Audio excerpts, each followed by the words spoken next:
It begins with Thom standing alone in his house. Morning light cuts across empty floors. Dust hangs in the air. He stands in the doorway of Camille's room, listening to silence. He tells himself he's changing. He tells himself he's ready. But readiness is something you only recognize after it's already been tested. The sickness arrives quietly. Not with panic. Not with shouting. With small things. Camille doesn't finish her milk. Her cries come thinner than before. Her breathing feels shallow against Maggie's chest. Maggie notices first. She presses her cheek to the baby's forehead. Too warm. She tells Margaret. Margaret sends for Naan. No urgency in her voice. Just procedure. This is how things are handled. By the time Naan arrives, Camille is burning with fever. Naan moves immediately. She kneels beside the cradle, checks Camille's eyes, her breath, her pulse. She asks for clean cloths, warm water, herbs. Maggie moves quickly, hands shaking at first, then steadying as Naan gives instructions. Margaret brings what is asked for. She does not hover. She does not cry. She stands in the doorway, watching. Thom arrives shortly after. He stops in the middle of the room. He doesn't sit. He doesn't speak. He just stares at his daughter's small body wrapped in damp cloth. For the first time since Adeline died, the fear reaches him fully. Not abstract fear. Specific fear. This is what losing everything feels like. That night stretches long. Camille cries until her voice weakens. Maggie holds her through every wave. Naan cools the baby's skin, presses warm compresses to her chest, rubs her back in slow circles, murmurs prayers under her breath. Margaret brings tea no one drinks. Thom sits on the floor beside Maggie's chair, head bowed, hands clasped. He thinks of Adeline. He thinks of empty rooms. He thinks of how many nights he chose drink instead of home.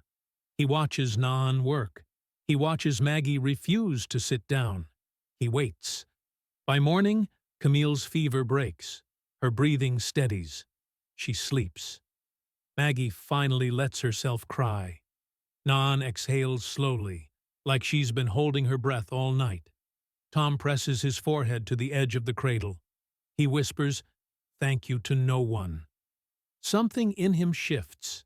After that, Thom stops going to the bar.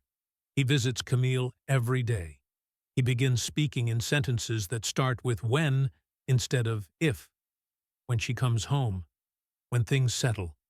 When life begins again. He tells Margaret he wants to raise his daughter himself. Margaret listens. She doesn't argue. She doesn't reassure.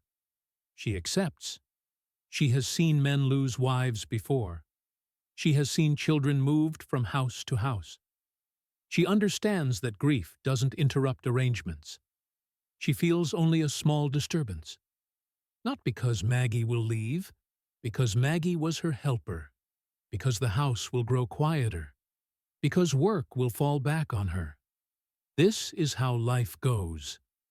Thom knows he cannot do this alone. He knows what help looks like. He knows where it comes from. He goes to see his uncle. Alcy listens while Thom explains. He talks about nearly losing Camille. He talks about needing stability. He talks about Maggie. Alcy already understands. Maggie belongs to him. William belongs to him too. Thom uses careful language. He asks to rent Maggie, just for a while, to care for the baby, to keep house, to rebuild. Alcy leans back in his chair, considers. Money changes hands. Terms are agreed upon. Maggie is not present for any of it. William is not consulted. Their lives are rearranged in a room they never enter. Margaret is told later that afternoon. She nods. She thinks about meals, about floors that will need scrubbing, about Camille leaving. She sends for Naan and William. Maggie comes with her father. They gather around the kitchen table. Naan stands. Margaret explains what Thom has arranged. Her voice is even, measured, like reading from a ledger. Maggie feels the room tilt. William stares at the table. He already knows. They belong to Alcy. There is no refusal. Naan closes her eyes. When she opens them, they are steady. She says Maggie is young. She says Thom is grieving. She says isolation is dangerous. Margaret responds simply. Thom needs help. Camille needs her father. This is how things go. William finally speaks. She'll go where she's told. Maggie nods. She does not cry. She learned long ago that tears do not change outcomes. Naan steps closer and takes Maggie's hands. She tells her to stay aware, to stay careful, to remember who she is. She reminds Margaret of all that she has done for their family, that she will not disappear. Margaret nods. She does not promise anything beyond watching from a distance.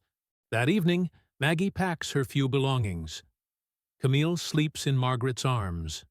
Thom stands nearby, hopeful, grateful, certain he is doing the right thing. He believes he is rebuilding. He does not yet understand what he has taken. Maggie holds Camille one last time in Margaret's home. She presses her cheek to the baby's hair. She whispers that she will take care of her. Naan watches from the doorway. William stands beside her. Margaret turns back to the stove. Work continues. It always does. Camille leaves with her father. Maggie follows because she must. Naan remains behind, free in name, worried in truth. William returns to Alcy's fields, and Thom walks into his house carrying his daughter. Convinced responsibility has redeemed him.